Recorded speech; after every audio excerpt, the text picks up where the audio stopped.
On the night of July 4, 1969, a young couple parked their car in a serene area of Vallejo, California, under the starry sky. What was meant to be a romantic evening quickly turned into a nightmare when a hooded figure approached them with a chilling intent, changing their lives forever. This tragic encounter became the first known attack of the Zodiac Killer, a name that still sends shivers down the spine of anyone familiar with his story.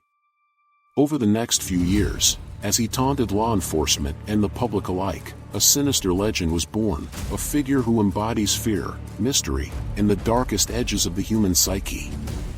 You might be wondering, who was this enigmatic figure that haunted California's Bay Area? What drove him to commit such heinous acts, and could he still be out there, perhaps living among us? As we dive deeper into the chilling case of the Zodiac Killer, you'll discover a tapestry woven with unsolved mysteries and psychological puzzles that push us to reevaluate our understanding of evil. Trust me, by the end of this journey, you will hold a new perspective on not only the Zodiac Killer but also the societal implications of his legacy and the personal fears that resonate with us all. The Zodiac Killer wasn't just a murderer. He was a meticulous planner, a master manipulator, and perhaps most disturbingly, he relished in the chaos he created. Between 1968 and 1974, he claimed to have killed at least 37 people, although only 5 victims have been officially attributed to him. What's even more unsettling is how he seemed to revel in the attention he received from law enforcement and the media.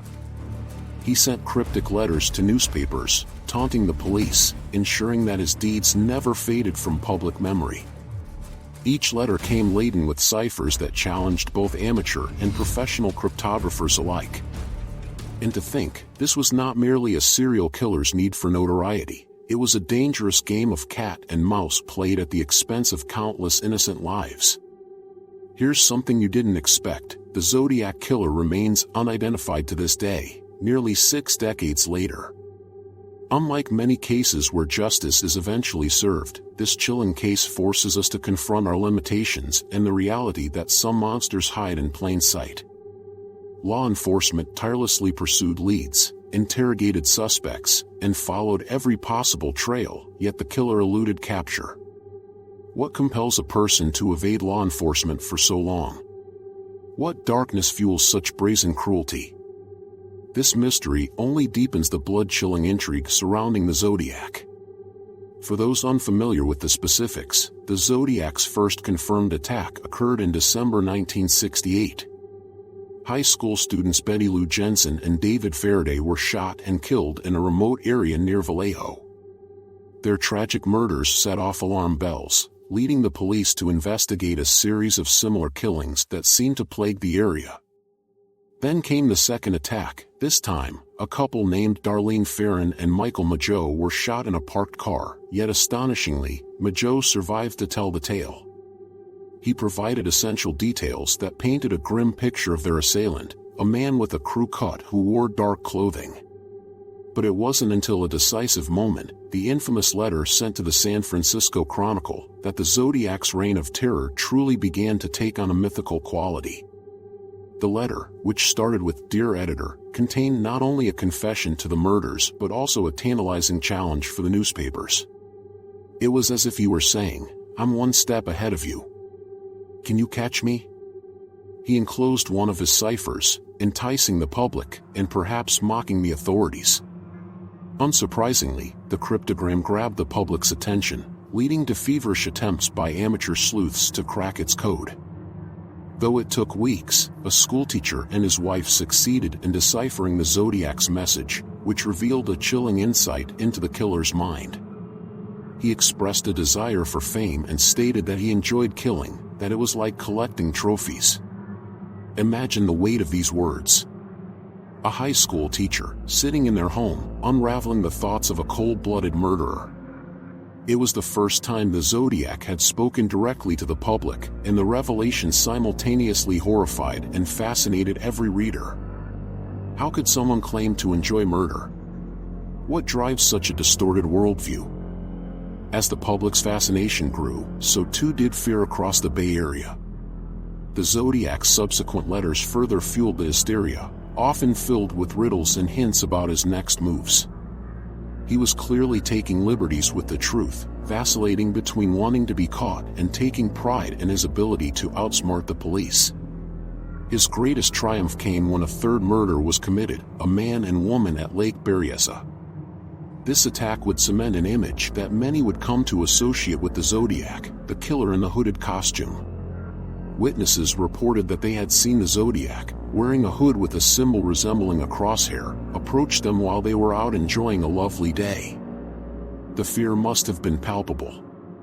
This was no ordinary killer. He wanted to be seen, to be acknowledged.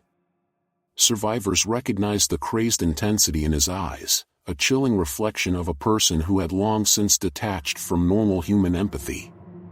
What comes next will leave you speechless. The Zodiac's taunting nature permeated through each of his actions.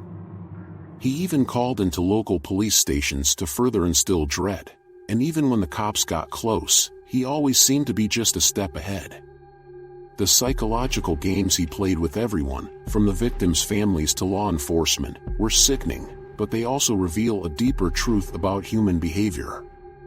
We are often fascinated by what terrifies us, and this criminal's ability to manipulate public perception cemented the Zodiac as a cultural phenomenon.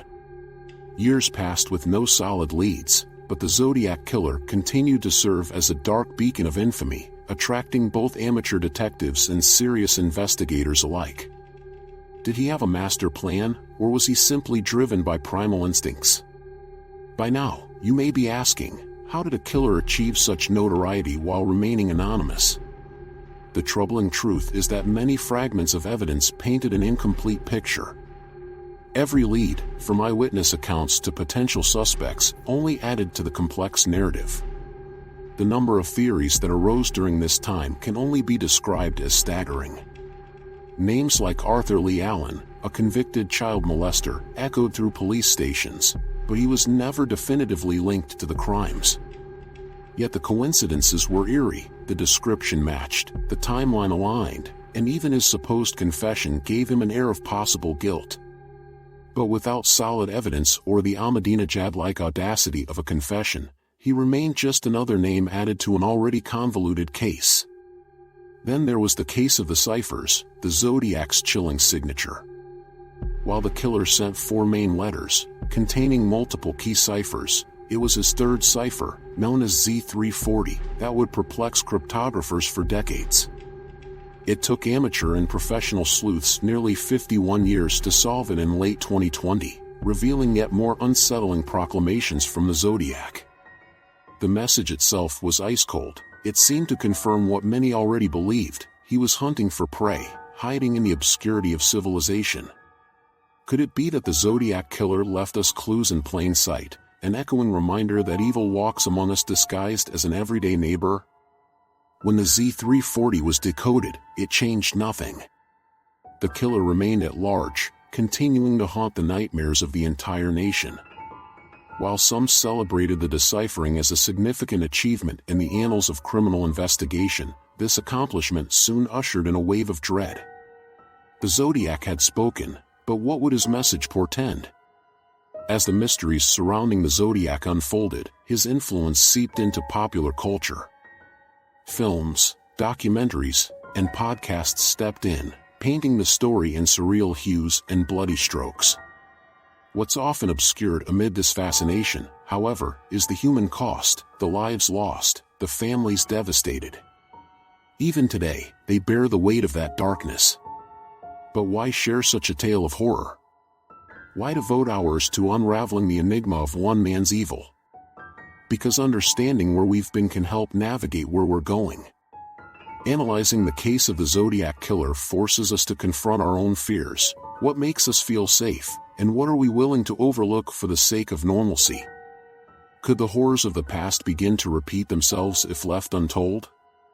As we bring this first part of our exploration of the Zodiac Killer to a close, prepare yourself for what's still to come. In the second part, we will dig into possible suspects, the chilling psychological profile of the Zodiac, and perhaps what shapes a mind capable of such brutality. We will explore the chilling implications of unsolved cases, and the ways in which society continues to chase its own demons.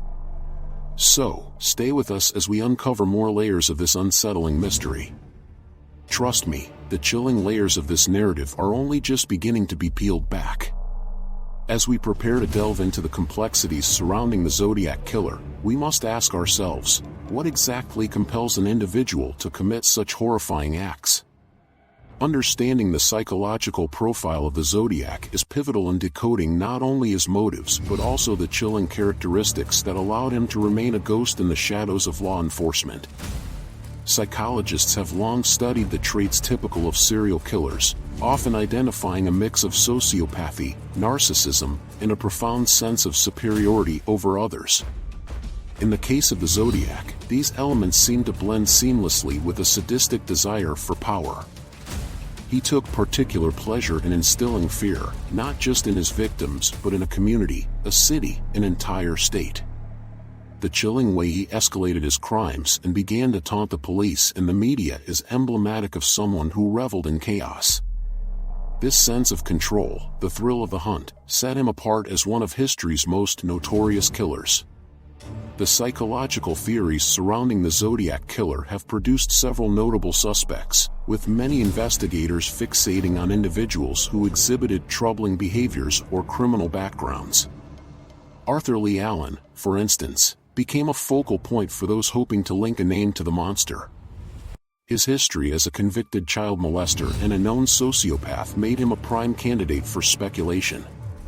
While DNA evidence collected from one of the crime scenes did not match Allen, citing coincidences continued to captivate both amateur detectives and seasoned investigators. His untimely death in 1992 brought an air of finality to the conversation, leaving many unanswered questions.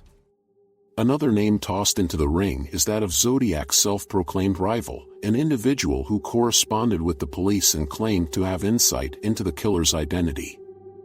This figure, claiming to know the Zodiac's whereabouts, captured media attention but teetered more on ludicrous than credible.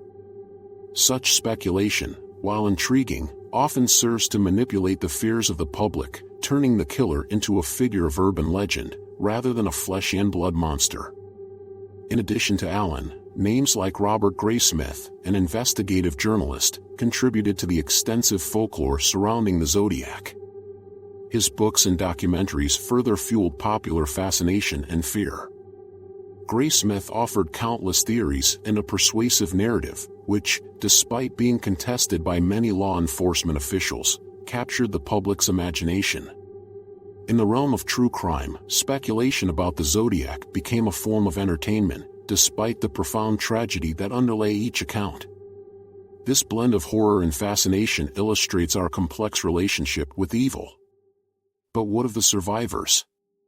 Their stories are often overshadowed by the aura of the unsolved mysteries. One of the few witnesses who crossed paths with the Zodiac, Michael Mageau, laid bare the fragile nature of survival in the aftermath of such an encounter. He struggled with his trauma and pain while trying to relay the chilling details of that fateful night, an emotional battle that exemplifies the often invisible scars left in the wake of horrific violence. It's important to remember that the victims, those left behind, continue to grapple with the shadows of this case. Each letter the Zodiac sent, every cipher he crafted, was a reminder of their horror, a reminder that while he may have enjoyed the game, the survivors were left in unrelenting suffering. The Zodiac's attraction to cryptography was not merely a hobby. It stood as a calculated move to elicit public engagement and, what's more, fear. By turning his acts of violence into puzzles, he invited the public to play his games while simultaneously reinforcing his sense of superiority. The ciphers, layered in complexity, mirrored the human mind's insatiable thirst for understanding, even in the face of incomprehensible acts. And yet, here lay the enigma: was the Zodiac simply a man hungry for attention, or was there something deeper, a need for recognition within a society that often overlooks the darkness lurking within its own folds? The arrival of the digital age has unveiled a new layer to the Zodiac narrative. Internet sleuths, armed with limitless information and an insatiable appetite for justice, have breathed new life into the case. They dig into evidence, revisit old theories, and propose new suspects, unspooling leads that investigators of yore could not have dreamed of. Online communities engage in extensive discussions and debates, attempting to stitch together the fragmented web left in the wake of the Zodiac's terror. While this resurgence of interest has not yet led to a breakthrough in the case, it has undeniably reignited the conversation, a modern-day cry for justice that echoes through the ages. With modern technologies at their disposal, some enthusiasts have even employed cutting-edge DNA analysis, hoping to draw connections otherwise overlooked. Yet, each time a potential breakthrough seems within reach, it is met with the bitter sting of unresolved mystery. Alongside efforts to capture the Zodiac, however, lurks the dilemma of sensationalism over genuine advocacy for justice. The line appears blurred as one finds themselves captivated by the cryptic notes rather than the actual suffered lives. As the narrative unfolds, cautious reflection becomes vital, as the invisible wounds of the victims' families lie beneath the veneer of public intrigue. As we analyze this prolonged anguish, we must also confront the societal implications of this case. The fears stirred by the Zodiac extend far beyond a shadowy figure stalking the night. We have faced the dark specter of violence, the lurking reality that evil exists within daring proximity to our everyday lives. How can we claim to be a society of progress when unresolved cases leave communities shattered? The psychological pain of trauma lingers long after the headlines fade, a stark reminder of our collective vulnerability. The legacy of the Zodiac transcends mere criminal activity. It serves as a sobering reminder of society's failures to protect its citizens. The myths surrounding the Zodiac Killer only deepen our fascination, revealing a grotesque dance between the ordinary and the terrorizing. The memories etched in the minds of those who endured his terror beckon audiences and scholars alike to pay homage through storytelling, yet this compulsion must occur with sensitivity to the human cost behind the headlines. And as we approach the end of our exploration, we must confront a crucial question: what does the case of the Zodiac Killer teach us? It implores us to unravel the seamless fabric between horror and the realm of the everyday. It pushes us to look inward, navigating our own capacity to balance empathy with the need for understanding. The way people connect with this story shines a light on society's fascination with the macabre, and it raises the possibility that many of us share an inherent fear of the unknown, the depths of the human psyche that can lead to inconceivable actions. As we conclude this complex journey through the haunting legacy of the Zodiac Killer, we come face to face with the reality of a world where evil can wear many faces. His story is not just an isolated incident, but a reflection of society's ongoing struggle with violence, fear, and the longing for justice. What remains now is the narrative that continues to demand our attention, the search for the truth hidden in the labyrinth of the mind. The Zodiac still walks among us, albeit in shadows, as the specter of unresolved violence clings to our collective consciousness. The final chapter in this enigma may not yet be written, but the concluding thought lingers, that we must never forget the lessons learned through tragedy, ensuring that the specters of yesterday's horrors offer guiding lights toward a better understanding of our own humanity. In our echoes of terror and fascination lies an opportunity for healing, understanding, and change, a chance to ensure that the darkness never shrouds the light of compassion again.